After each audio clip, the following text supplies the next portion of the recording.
तेरा लहू बड़ा कीमती है प्रभु, तेरा लहू बड़ा कीमती।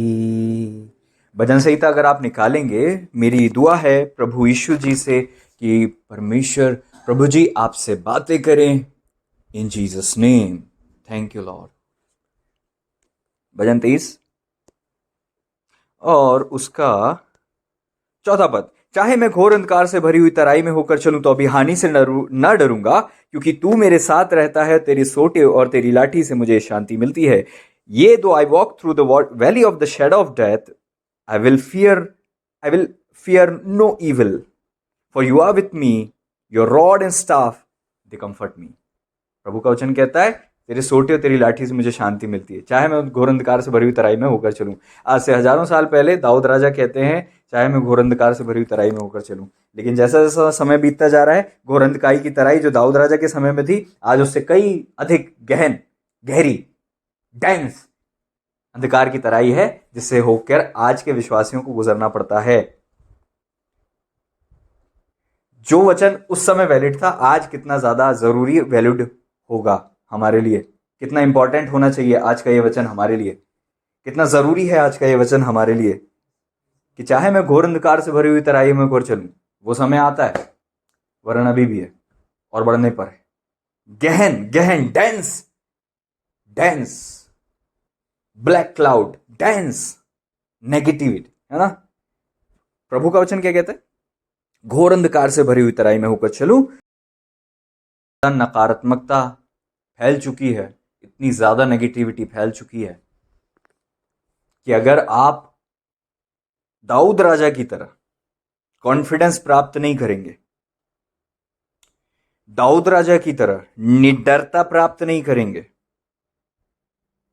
दाऊद राजा की तरह अपने चरवाहे के सोंटे और लाठी से कंफर्ट को अपनी लाइफ में एक्सेप्ट नहीं करेंगे, तो इस अंधकार में आप खो जाएंगे। बेहतर है कि अंधकार की वादियों में प्रभु की उपस्थिति, प्रभु का आपके साथ होना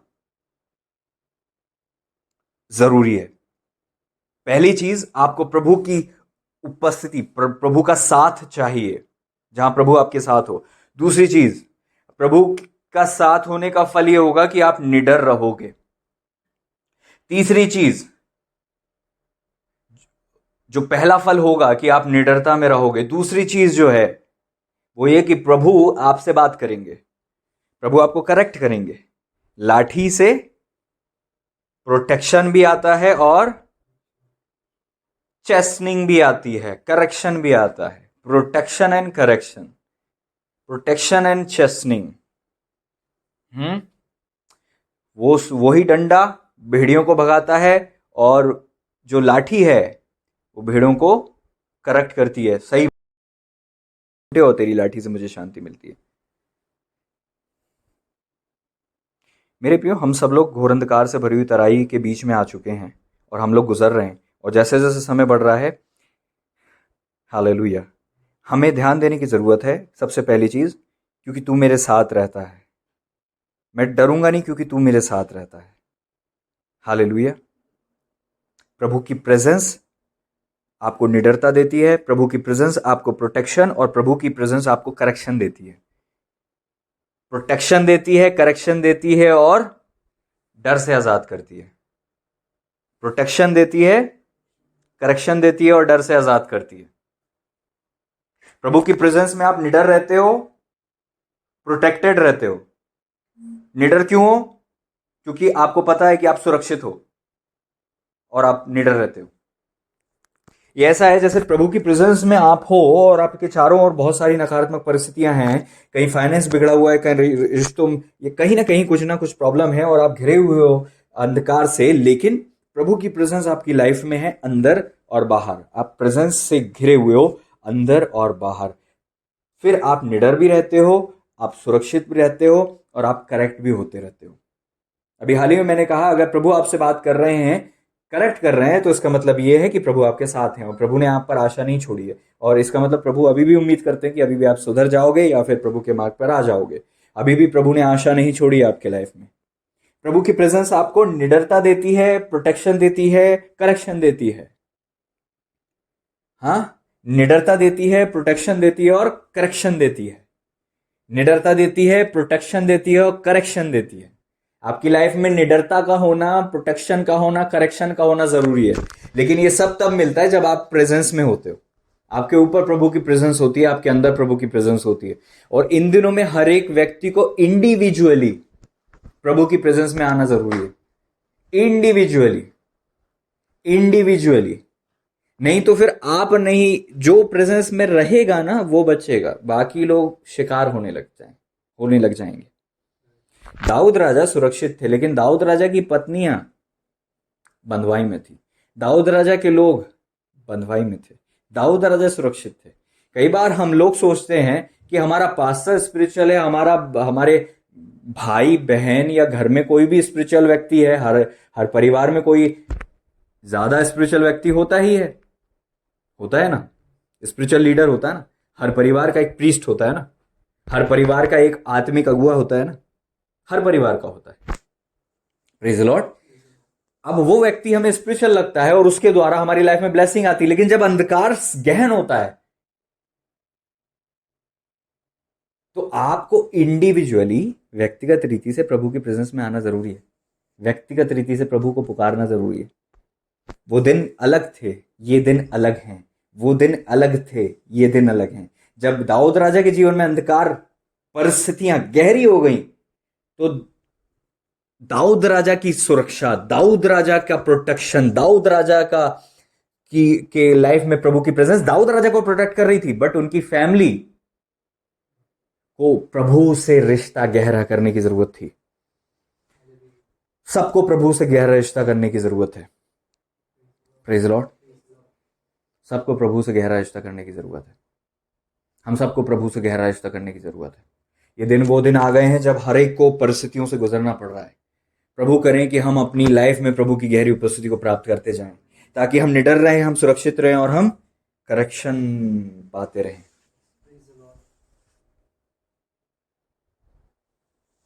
करेक्शन पाते रहें। प्रेजेंस बहुत जरूरी है आपकी लाइफ में। प्रेजेंस आपको कॉन्फिडेंस देती है, चाहे कुछ भी हो जाए। प्रभु की प्रेजेंस केवल आपको परिस्थितियों से नहीं बचाती, बल्कि आपको कॉन्फिडेंस देती है। आप मृत्यु के पार भी देखने लग जाते हो। आपको इससे कोई फर्क नहीं पड़ता। एक मनुष्य का सबसे बड़ा डर जो होता है, भय जो होता है, वो मृत्यु का होता है। बहुत कम लोग हैं जो मृत्यु से नहीं डरते, लेकिन ये वो लोग हैं जो प्रभु की गहरी उपस्थिति में चलते हैं, जिन्होंने प्रभु को चखा है, जो प्रभु के साथ रहते हैं, जिनको पता है कि मेरे लिए जीना मसीह और मरना लाभ है, जिनको पता है कि एक कदम मृत्यु जो है एक द्वार है जिसके द्वारा प्रभु से मिलाप हो जाता है। इसलिए पौलुस कहते हैं मेरे लिए मरना लाभ है।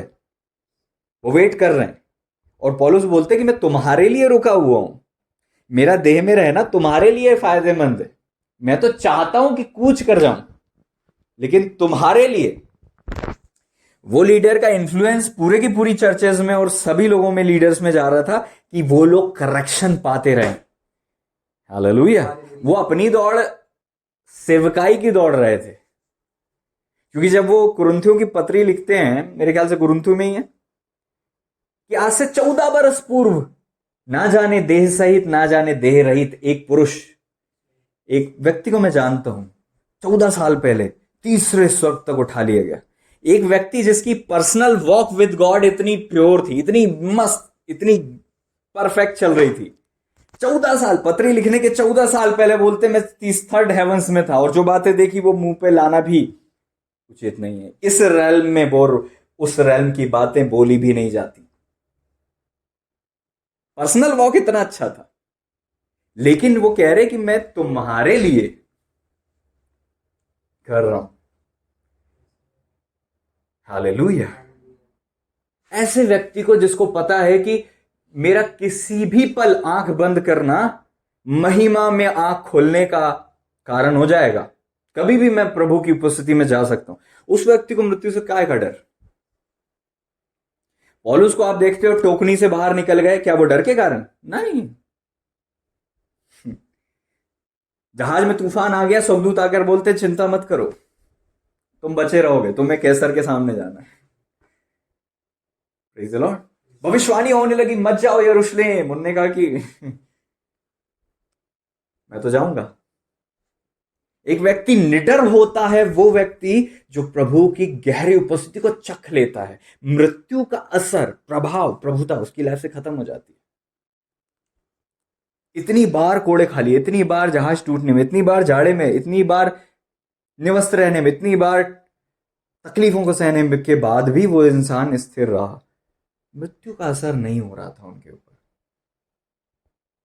हालेलुया। एलिया अपने विषय में कहते हैं, परमेश्वर जिसके सम्मुख में उपस्थित। Hallelujah, thank you Jesus. Hallelujah. वचन कहता है हनोक परमेश्वर के साथ साथ चलते थे और लोप हो गए।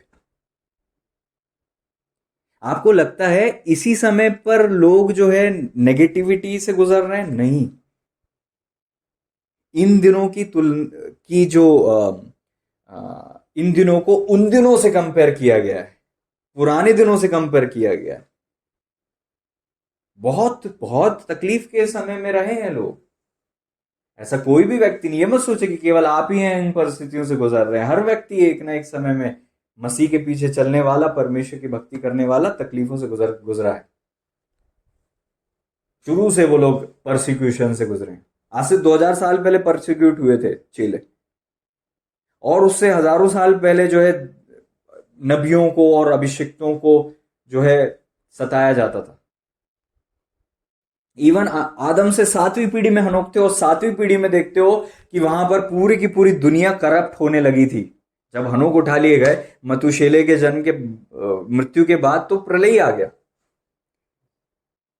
मतलब उन लोगों ने होलीनेस में जीवन जिया, अपने चारों ओर नेगेटिविटी को देखते हुए भी। वहां पर करप्शन आ गया था, हम जानते हैं, गड़बड़ियां हुई थी वहां पर, बहुत अलग लेवल पर। जो आप बोल रहे हो ना कि आप हो सकता है, हालेलुया, थैंक यू जीसस, बहुत बहुत अलग लेवल की गड़बड़ी देखी है उन लोगों ने, तब भी पवित्रता के साथ जीवन जिए, क्योंकि परमेश्वर की प्रेजेंस में थे।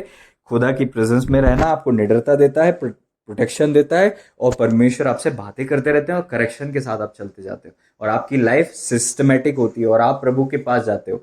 हर एक को अपना लेखा प्रभु को देना पड़ेगा। यहां पर हम कंबाइन के रूप में नहीं जाएंगे कि भैया ये ग्रुप आ गया चलो बढ़ जाएगा, ऐसा नहीं होता। हर व्यक्ति को अपना लेखा देना है। तो आप सोचिए, अपनी चिंता कीजिए, अपनी फिक्र कीजिए, अपने विषय में सोचिए, ये वचन अपने ऊपर लागू कीजिए। क्या प्रेजेंस में आप हो? इस बात से सांत्वना ना दें कि प्रभु आपकी सुन रहे हैं। प्रभु तो किसी की भी सुनते हैं, सबकी सुनते हैं, धर्मी अधर्मी दोनों को पर मेह बरसाते हैं। लेकिन क्या आप प्रभु की प्रेजेंस में हैं अंदर से? ये कॉन्फिडेंस है कि आपको कोई भी डर नहीं है, कॉन्फिडेंस है कि मैं प्रोटेक्टेड हूं, कॉन्फिडेंस है कि प्रभु मुझसे बातें करते हैं। ये रिश्ता प्रभु के साथ आज हर एक को गहरा कर लेने की जरूरत है। हर एक को प्रभु के साथ अपने रिश्ते को बेहतर और गहरा कर लेने की जरूरत है, इससे पहले कि कठिन दिन आए और पता भी ना चले, परिस्थितियां बाढ़ की तरह मनुष्यों को लेकर चली जाएं। बहुत खतरनाक दिन आने वाले हैं, बहुत पीड़ादायक दिन आने वाले हैं, और ये बहुत टाइम बाद नहीं होगा, बहुत टाइम बाद नहीं होगा। हम प्रवेश कर गए हैं ऐसे दिनों में। अगर आपको लगता है प्रभु के आगमन में बहुत ज्यादा साल हैं, तो आप बहुत बड़ी गलतफहमी में हो, बहुत बड़ी गलतफहमी में हो। आपको लगता है कि आप अपना बुढ़ापा देख लोगे, तो आपने तो वाह, बड़ी लंबी सोच ली। अगले ही पल किस क्षण प्रभु आ जाएं आपको नहीं पता है। लेकिन अगर आप टाइमलाइन के हिसाब से देखो, तो आपको वो ये पता होना चाहिए कि प्रभु का आगमन बहुत ज्यादा निकट है। और ये बातें चर्च में रेगुलर रूप में होनी चाहिए। हम सोच कर बैठे हैं, पैसे इकट्ठे कर, हम सोच कर बैठे हैं कि अब हम शादी करेंगे, अब हम संतान उत्पन्न करेंगे, फिर हम अपना घर बनाएंगे, फिर हम अपनी गाड़ी लेंगे, फिर हम पता नहीं क्या क्या करेंगे। वेक अप, नींद से जाग जाओ। नींद से जाग जाओ, ये दिन है ही नहीं ये सब करने के। ना सरकार आपको ये मौका दे रही है, ना परिस्थितियां, ना कुछ भी नहीं है चारों तरफ कंफर्ट का जीवन जीने के लिए। अगर आप समझदार हो और आप एक एक संडे के मैसेज को कई महीनों से जो हो रहे हैं एक एक मैसेज को स्टडी करें, एक एक मैसेज की डिटेल को स्टडी करें, तो आपको पता चलेगा कि हो क्या गया है, क्या हो रहा है, किस रीति से प्रभु बात कर रहे हैं, उसका कारण क्या है, क्या होने जा रहा है, क्या है प्रभु का फोकस इस वक्त, क्यों इस रीति से प्रभु हमसे बात कर रहे हैं, कहां ले जाना चाह रहे हैं प्रभु जी ऐसी बात करके हमें।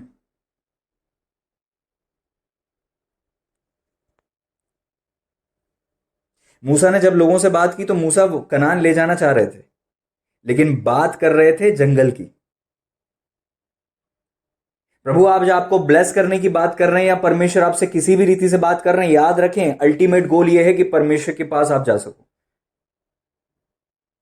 अल्टीमेट गोल यह है कि आप मिस्र से हमेशा के लिए निकल जाओ। अल्टीमेट गोल यह है कि परमेश्वर की सिद्ध इच्छा जो इस वक्त के लिए, इस टाइम फ्रेम में, इस टाइमलाइन और सीजन में प्रभु की सिद्ध इच्छा है, उस तक प्रभु आपको ले जाना चाहते हैं। और एक एक परमेश्वर की वाणी एक ट्रैक देती है हमें, एक रास्ता देती है। और ट्रैक की स्टडी अगर करने वाले आप हो जाएं कि यहां से प्रभु वहां तक क्या बात किए हैं, तो आपको शायद समझ में आ जाएगा कि कहां प्रभु आपको लेकर जाने वाले हैं, और ये सारे मैसेज हमें ही क्यों, और कहां हमारा चर्च है, कहां हमारी लीडरशिप है, किस दिशा में हम हैं और कौन सी अवस्था में हम पड़े हैं, ये आपको पता होगा। आज का सरमन सुन लिया हमने, एनर्जी ले ली, थोड़ी देर खुश रहे, बाकी घर परिवार बच्चे और सब चीजों में लग गए और टाइम पास करके सो गए। अगले दिन उठे और बस वही अपनी रूटीन की दुआ प्रार्थना चालू कर दी, और फिर पैसे की चिंता, और फिर जॉब की चिंता, और फिर दुनिया भर की चिंता। इस भंवर के कारण, इसी भंवर के कारण आपके सालों साल बीतते जा रहे हैं, और आप सालों साल बिता नहीं रहे हो, आप खो रहे हो, और टिड्डियां खा रही हैं। आप सालों साल खो रहे हो, और आपको लगता है ना कंफर्ट के दिन आगे आएंगे। सबसे ज्यादा कंफर्ट के दिन अभी हैं, आगे आने वाले दिन कंफर्ट के नहीं होंगे, आगे आने वाले दिन पीड़ा के होंगे। अगर आप समझदार हैं तो उस मैसेज को अगर आप याद करें तो वहां पर लिखा है कैसे आप अपनी कैपेसिटी को बढ़ा सकते हैं, यह प्रचार किया गया था, कैसे आप अपनी कैपेसिटी को बढ़ा सकते हैं, क्योंकि पीड़ा के दिन है। शारीरिक पीड़ा, मानसिक पीड़ा, आत्मिक कष्ट, वेदना, संवेदना, परिस्थितियां, प्रेशर, डिप्रेशन, ये सारी चीजों से प्रभु आपको बचाए। लेकिन ये परिस्थितियां हैं, चारों ओर हैं। उस दिन का वचन सुन लिया और हम भूल गए। कहां है वो कैपेसिटी, कहां है वो 2-2 घंटे, 2.5 घंटे के प्रचार हो रहे हैं, सरमन हो रहे हैं। Where is your life, where are you going, what are you doing, playing with your life, doing time pass.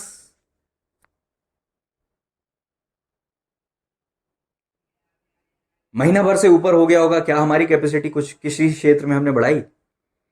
Capacity का वचन था। कैपेसिटी कैसे बढ़ती है? Knowledge plus practice is equal to capacity. हम तो भूल गए, knowledge plus practice is equal to capacity. आपके पास ज्ञान होना चाहिए कि कैसे आप उसको बढ़ाओगे, और जो ज्ञान है उसको आपको इंप्लीमेंट करना पड़ेगा ताकि आपकी वो क्षमता बढ़ सके। एक योद्धा अपनी तलवार को लेता है, धार तेज करता है, लेकिन आपकी तलवार कितनी पावरफुल, इससे कुछ नहीं होता। आपकी क्षमता कितनी है उसे चलाने की, इससे फर्क पड़ता है। वो व्यक्ति केवल तलवार प्रैक्टिस करता है, प्रैक्टिस करता है, प्रैक्टिस करता है, क्योंकि एक दिन उसे युद्ध करना है। वो हर दिन प्रैक्टिस करता है, अपनी क्षमताओं को बढ़ाता है, अपनी सहने की क्षमता, एंड्योरेंस को बढ़ाता है, फिर वो युद्ध के क्षेत्र में जाता है, लड़ाई करता है और जीत जाता है। इस पर डिपेंड है कि उसकी प्रैक्टिस कैसे थी। हालेलुया, वो कैपेसिटी है उसकी, क्योंकि उसके पास नॉलेज था कि कैसे मुझे क्षमता बढ़ाना है, और वो प्रैक्टिस कर रहा था। Knowledge plus practice is equal to capacity. आपकी कैपेसिटी बढ़ती है, और आपकी कैपेसिटी शरीर में, प्राण में और आत्मा, तीनों में बढ़नी चाहिए।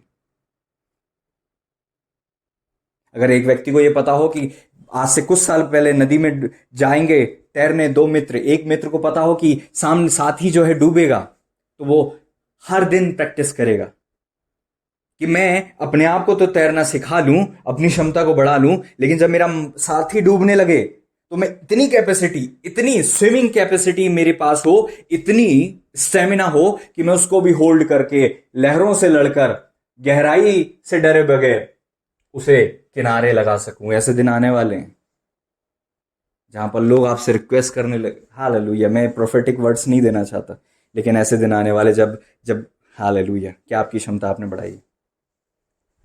क्या आपकी कैपेसिटी आपने बढ़ाई है? हालेलुया।